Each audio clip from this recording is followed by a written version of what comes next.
Since there are no sports going on right now, I mean, people are getting the itch to put a couple of jelly beans down on things, and you can only bet on Top Chef so much, right? So the NFL draft is coming up. There are some great prop bets out there available. So let's talk about the couple that we like today. So first off, so the over/under where they're drafted. Now the terminology can be a little bit confusing. But you look at the odds too, and you sort of figure it out. So greater the number is lower. I mean over, right? So if they go later than you would think, that is over. Smaller number is higher in the draft, which is the under. So anytime it's under, it's like, does this person go under this pick? So Justin Herbert, for example, over under 5.5. Does he go in the first 5 picks? That would be the under, and then over would be the over after pick 6 and beyond. So there you go. So Justin Herbert, over under 5.5. I think that he is a favorite to be out of the top 5. I mean, if a team does trade up for a quarterback, it's probably going to be Tua. And also with the Chargers at the 6th spot, I mean, that just does sync up pretty well. So basically the question is, do the Dolphins take Herbert at 5 is the question. I think I would bet over 5.5. So yeah, I would take a little bit of the worst odds and go with that there. Next up. Will CeeDee Lamb be drafted? Over under the 12.5 pick. So again, under 12.5 is going to be the under at this point. So if you go over 12.5, I mean, you do get a decent price. You do get plus 150 here. That's a tough spot because the Raiders are sitting at 12. Obviously need some wide receiver help. I mean, the Jets, they're at 11 too. So that could really be the start of it. But just because, minus 200 is such a bad price to go ahead of that. I would stay away from this one, but if I had to pick, I would say over 12.5 because you get a little bit of odds here, as well as like maybe a team really does go with Ruggs and Lamb is the one that falls out. Next up, when will Jeff Okudah be drafted? So yeah, this is not great either way. Over under 4.5. So I think that the under is a pretty safe bet. I mean, even if he gets past Detroit at 3, do the Giants go with him at 4? I mean, it's possible.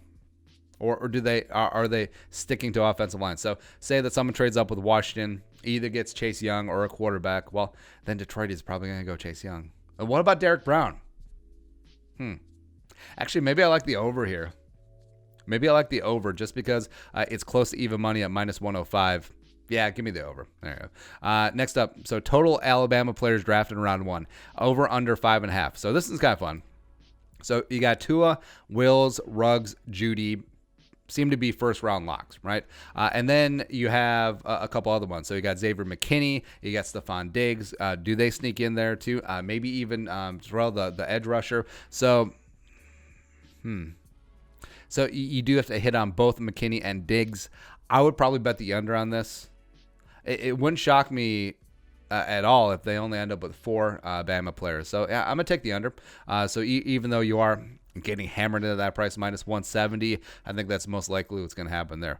Total Auburn players drafted in the first round.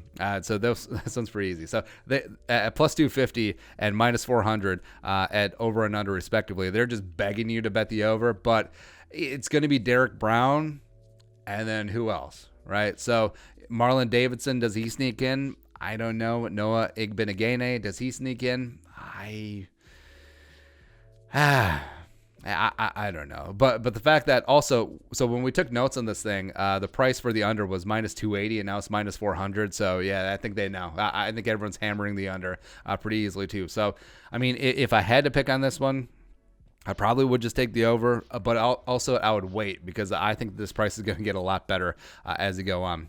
So next up, so total Big Ten players drafted in round 1. This is fun. The over-under is 5.5, and then you look at the odds. They want you to take the under. So you're looking at Chase Young, be a lock. Jeff Okudah, lock. Tristan Wirfs are going to be locks. But then, I mean, it does get pretty dicey. And so I would actually be tempted to take the under. So Epineza, Gross Matos, are they first round locks? not necessarily. Antoine Winfield Jr., does he sneak in there? He could. Cesar Ruiz, does he get in there? Maybe. Zach Bond, the edge rusher from Wisconsin, does he get in there? I don't know. So 2 of those 5 could get in, and you still hit that under, it's fine. But 3 or more. All right, so Epinesa, Gross-Matos, Winfield, Ruiz, and Bond. Are you going to bet that 3 or more of them are going to be in the first round? It's pretty tight. It's pretty tight. So I think I would take the under at 5.5 on that spot. Next up, total Big 12 players drafted in round 1. So over under 3.5. So Lamb, you do have CeeDee Lamb, you have Kenneth Murray. And then you look at the rest. Is Jalen Reagor going to make it in there? Jeff Gladney probably has a good shot in there. Denzel Mims, Neville Gallimore. Does he somehow sneak into the back end of the first round? So over under 3.5. It's tough. And as evidence, by the way, this is how Vegas always wins because it's equally juiced at minus 120 each. I would probably bet the under. I think they do hit it with 3. I don't know which one of Reagor, Gladney, Mims, or Gallimore make it into the first round. I think one of them do, but probably not 2 of them. Next up, total Clemson players drafted in the first round. Over under 1.5. So basically the question is, Isaiah Simmons is going to be a first-round pick, but does Higgins and Terrell, do they make it in there? I think that's a pretty safe bet that at least A.J. Terrell was going to be a first-round pick, so he got the over 1.5, and also it's a reason why it's minus 500, right? But, I mean, I might take a shot at the under 1.5. I think it's quite probable even that Higgins falls out of the first round, and cornerback-wise, I mean, there's so many different flavors there, so a team could want Diggs or even Igbenegene or Gladney or Fulton or Jalen Johnson. So I guess it's possible that Terrell could fall out of the first. So I would bet the under 1.5 just because you're getting better odds. And minus 500, it's like, what is the point? I mean, what is the fun in that? Next up is, I want to look at total SEC. There we go. So total SEC players drafted in round 1. Over under 15.5. Right. So break it down by school. Burrow, Chasen, Queen, Jefferson, Fulton, Delpit. Okay, that's 6. Tua, Wills, Ruggs, Judy from Alabama. That's, I can't count. Also McKinney and Diggs. So it's 13. South Carolina, Kinlaw. That's 14. Derek Brown, 15. It's going to be a lock. Andrew Thomas, Isaiah Wilson possibly gets in there. And then Florida, or Swift, the running back, could sneak into the back end of the first round. Florida, C.J. Henderson. So the over 15.5 is pretty safe. And the fact that you're getting a little bit of juice there at plus 165, I mean, I think that's a pretty safe pick. So let's go through. Burrow, Queen, Jefferson, Chasen. LSU probably all near first round locks. Tua, Wills, Ruggs, Judy. So that's 8.